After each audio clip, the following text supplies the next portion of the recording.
boo, boo, boo. And see, I think it's going well. The words are coming up, the words are coming up, the words are coming up.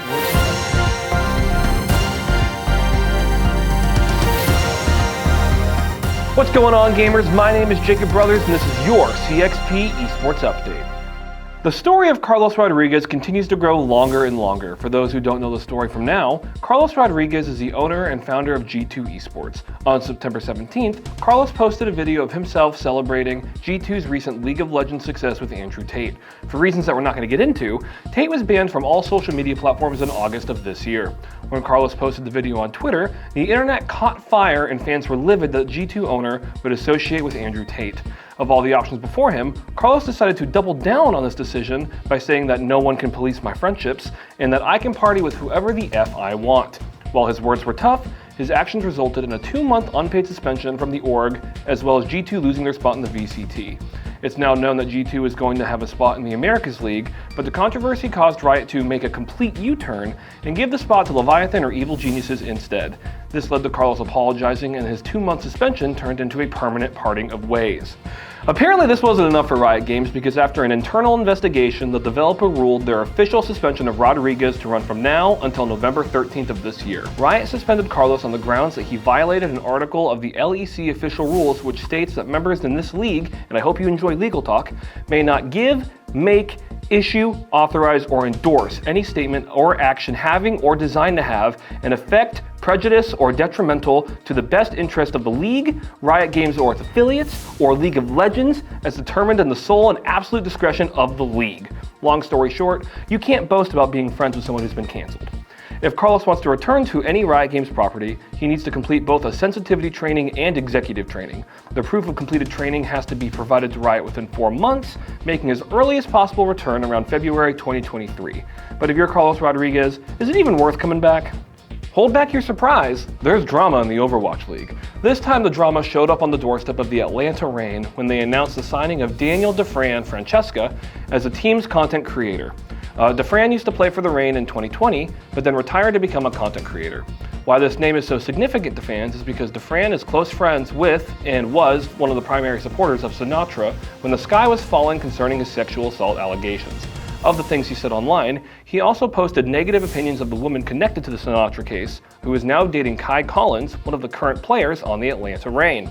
Outside of the Sinatra situation, Defran has always been a controversial speaker on social media and has maintained a negative sentiment with many fans in the league.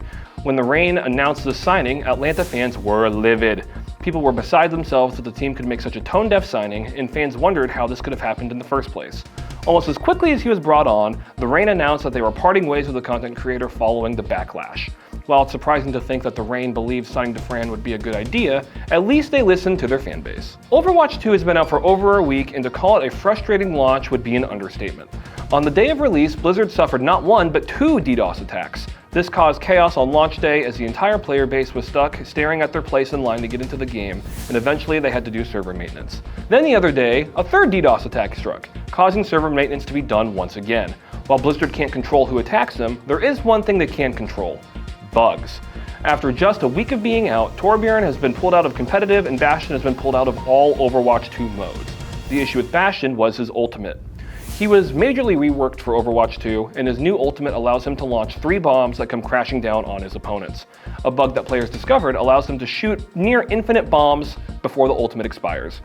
Once that was discovered, any team losing in competitive could just swap to Bastion and use his ultimate to swing the match into their favor, and that is exactly what happened.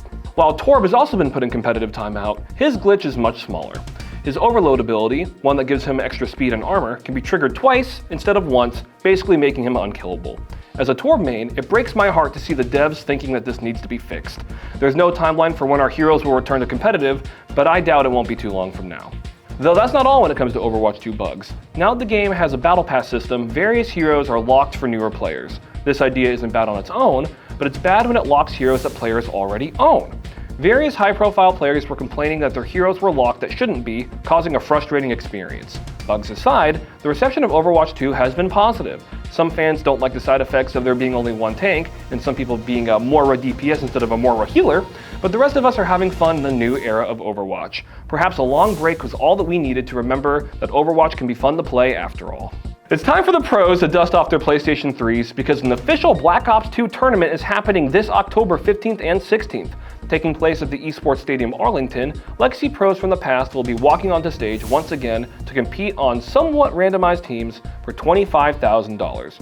While all the teams aren't finalized yet, here is the insane lineup of players that's been confirmed so far. We got Scump, Big Timer, Arcides, Pristini, Karma, Rambo, Merc, Temp, Envoy, Crim6, JCap, Aches, Mbos, and Killa. These team matchups are going to be some of the best Call of Duty ever played, and I cannot believe this tournament is happening in 2022. The exact streaming channels have yet to be announced, but given the history of COD, I wouldn't be surprised if the matches are streamed on YouTube. And that was your CXP Esports Update. Be sure to give us a like and subscribe, and for more, check out our stuff at cxp.gg. We'll be seeing you real soon.